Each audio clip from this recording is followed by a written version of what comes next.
Have you ever wondered what high school is like for a homeschooler? Well, today we're going to bring you along with my son Drew, a 10th grader. This isn't exactly a typical day for him, but days like this are what homeschooling is all about: flexibility. If you're new to my channel, I'm Rachel, homeschool mom of 3. We've been homeschooling since this one was in 3rd grade. He's the only one of my children who told me since he was in kindergarten that he wanted to be homeschooled, and he's never wavered from it. He enjoys his freedom and his flexibility, and also you'll see he enjoys his family. So Drew's day starts pretty early. He gets up around 6:15 in the morning and gets ready to be picked up by his uncle and nephews so that they can go to the gym to weightlift. He is enjoying the fruits of his last year of consistent weightlifting. This counts as his PE credit. 9, 10, 11, 12. Woo! Record by 5. Yeah. Drew usually gets home between 7:30 and 8, and he immediately goes to make his post-workout breakfast, a protein shake. So because it has less calories, you're calling it a protein.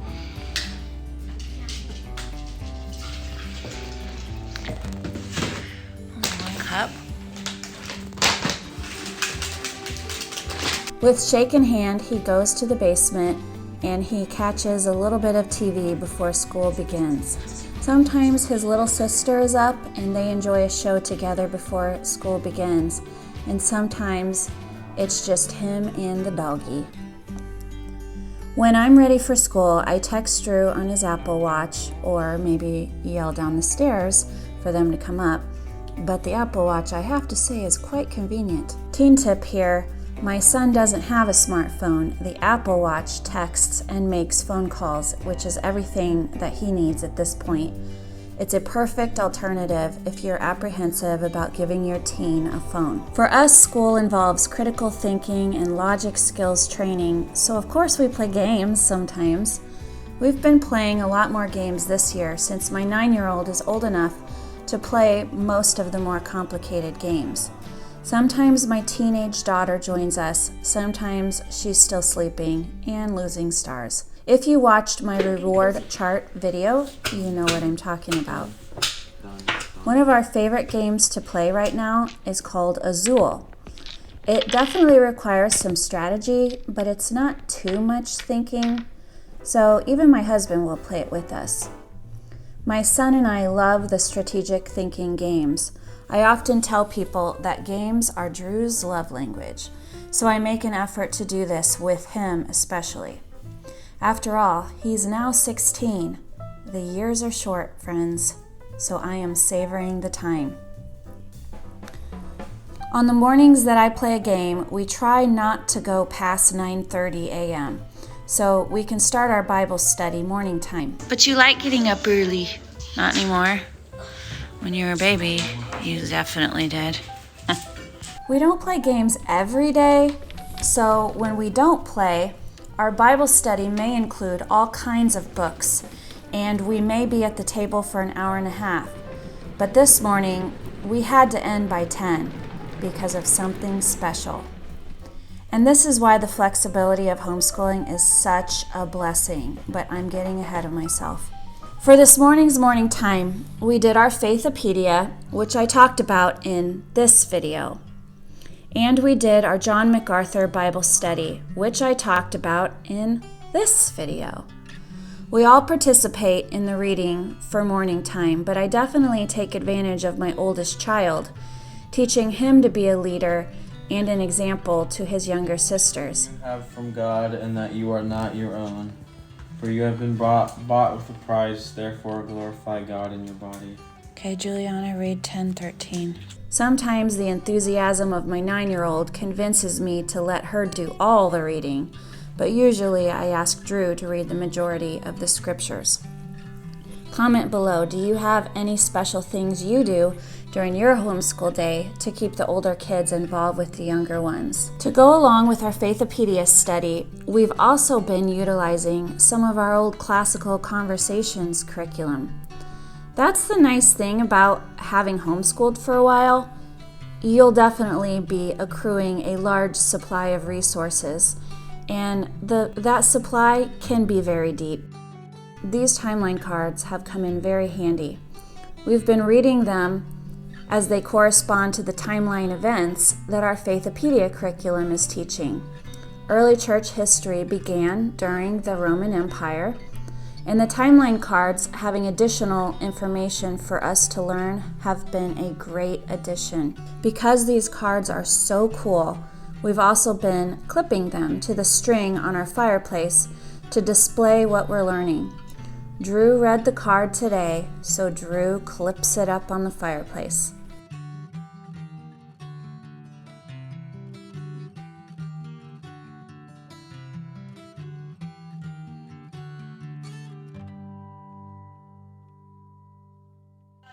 Put the camera on Drew. He said this is his third activity for the day. Yeah, he can't resist the cute puppy. Give her a kiss. Freshly groomed. Give her a kiss. Give her a kiss. He always gives her a Give kiss. her a kiss. Nobody can resist the cuteness. Not right now. Not right now. She looks like The actual Faithopedia is a short little daily lesson. Today we learned about the book of 1 Corinthians. The theme is the gospel and the answer to every question. As Drew writes in his Faithopedia journal a little blurb about what he learned, I like to think that maybe when this is completed, he'll keep this journal and look back to remember all these little truths that we discussed. Morning time is the best part of our day, learning about our faith, all together from high schooler down to third grader, examining any issues going on in our lives through the lens of scriptures, and praying together. Our most important lessons are accomplished here.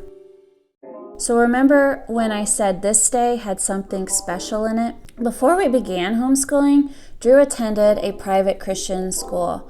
He even continued to play basketball with those boys until junior high. And some of the kids we used to homeschool with classical conversations, and they decided to attend this school for high school. Well, the basketball team went to the state tournament on this day, the Final Four. So exciting, right? So of course, we had to pause school at 10 a.m. to cheer our friends on through the television. This doesn't happen every day, but we couldn't pass it up. And I had already decided I was recording this video, so here you go, guys. Homeschool flexibility. During halftime of the game, Drew was very conscientious of his schedule and not wanting to fall behind, so he decided that we should knock out the finance video. We've enjoyed Dave Ramsey's finance course for high school so much.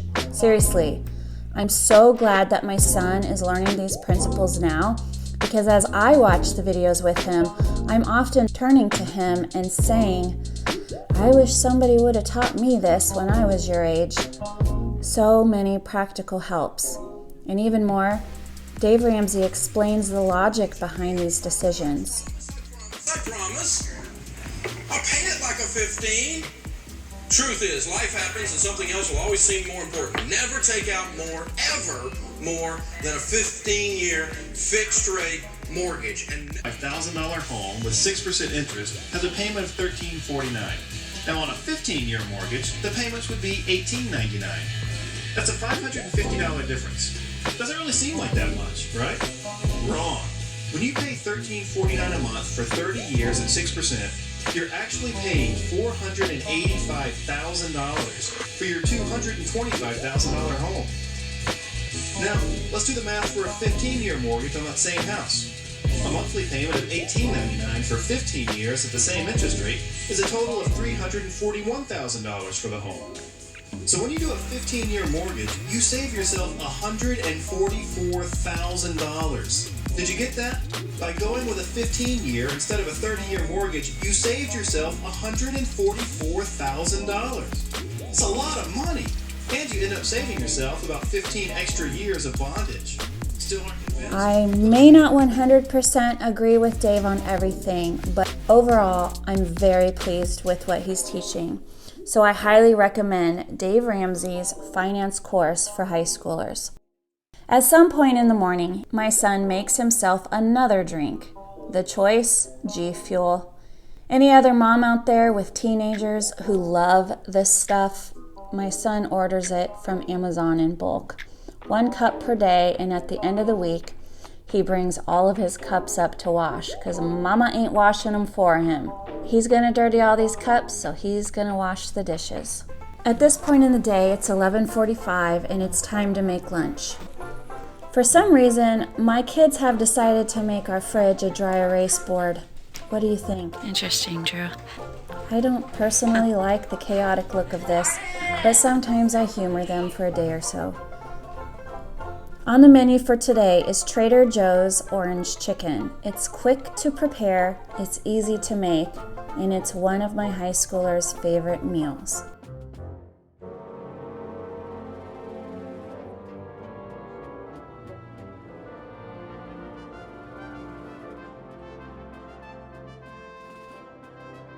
After lunch, time to get back to work.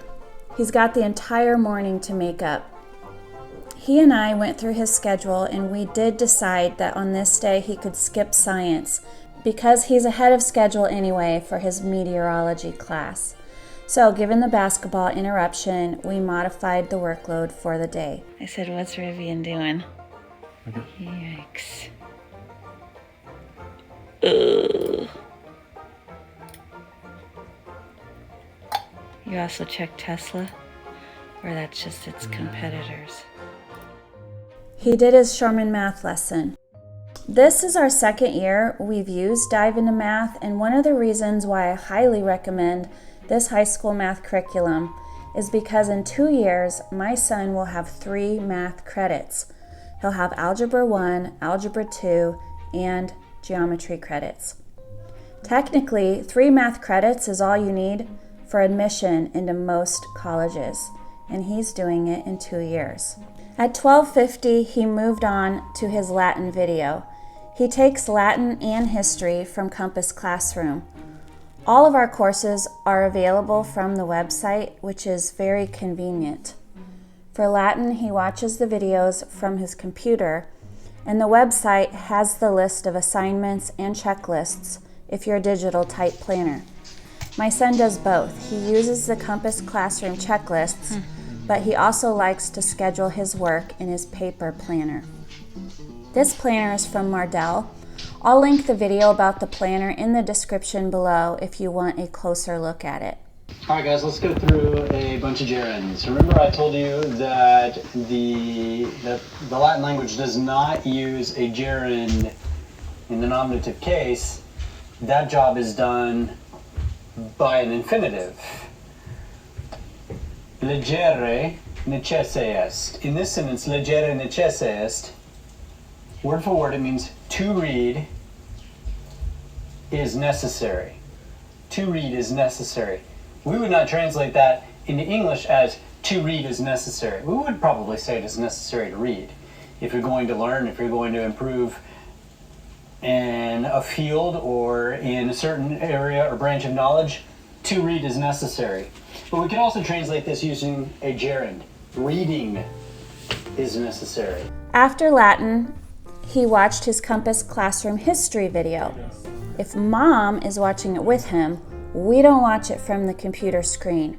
We cast it onto the TV utilizing the Compass Classroom app. Compass Classroom has made streaming and following their curriculum so easy. I can access the courses here. How convenient, right? That means my son could complete the video lessons on a road trip if necessary, and it even has the reading material. We do have the physical book that I had printed, but reading it online is another option. I like to watch these videos with my son because it helps me better understand what he's learning, and I can immediately test his comprehension during and after the video. The lectures are very engaging, and the pictures help to create a picture in your mind of these historical events. That didn't actually happen, because Malthus completely underestimated the power of the Industrial Revolution to actually increase food production. He also really didn't take into account the fact that we do have a sovereign God who actually oversees these things and who actually represents children as being blessings and not curses that are somehow a burden to our livelihood and to our material possessions. After the history video on this day, Drew took time out for his little sister. Hi guys, I made up a dance and Drew took time to watch it, even though he already watched it today. So I forced him to. He is such a good big brother and will often give her attention when she asks for it. This is one of the benefits of homeschooling, friends. Sibling bonds. So Drew took a half an hour break, and during that break, he actually watched his sister do her little made-up dance. What a good big brother. I don't like this. After his late day break, it was about 4:15. He got started on his homework.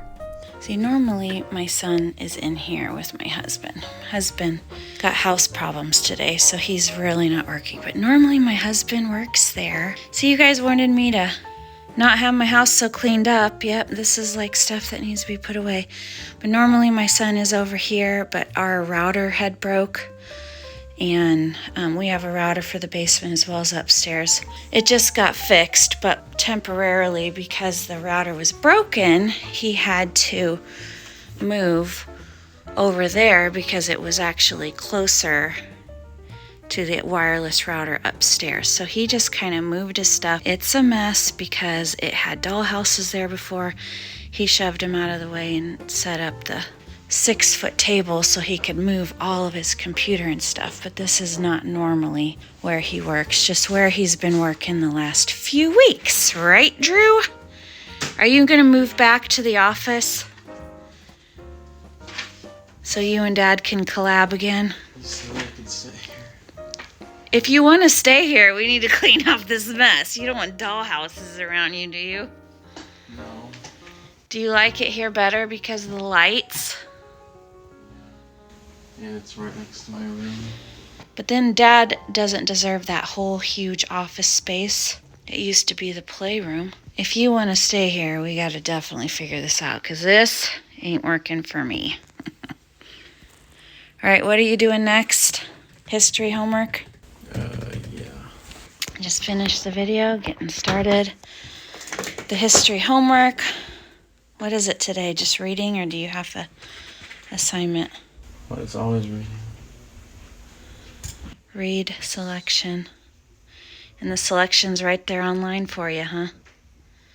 So I didn't even have to print out this book? The book is better. You'd rather read it from the book than online? That's how I am too. It's 3 pages. Yep. All right. Get to it. It's 4 o'clock. The next basketball game's at 7 tonight. You gonna get all your stuff done? Obviously. His goal was to be done by 6 so we could eat dinner and then watch the final state basketball game of our friends. That was to begin at 7. He had homework for history, homework for math, and technically he hadn't completed his writing lesson for the day. For writing, we use IEW, Institute for Excellence in Writing. This is also a video class on most days. On this day, however, he did not get to his class before dinner. Sometimes that's just how it goes, and those particular videos are a good half hour to 45 minutes sometimes. So while this wasn't a normal day for him as a high schooler, it kind of is a normal day. Sometimes you just have to take the day as it comes, and he always has Friday afternoons to catch up on anything he's behind in, and he has worked on Saturdays before. Even homeschoolers have homework sometimes, and my homeschooler probably has a heavier workload than most high schoolers anyway. Last year and this year, he's doing 9 credits a year. That's a pretty big load. Because his school day included playing a board game, pausing to watch basketball, taking a decent-sized lunch break, and watching his little sister dance, how many regular high school kids have freedom for that? To find out more about the curriculums we love for high school, check out this playlist right here. All other videos I mentioned in this video will be linked below. Until next time, friends, bye.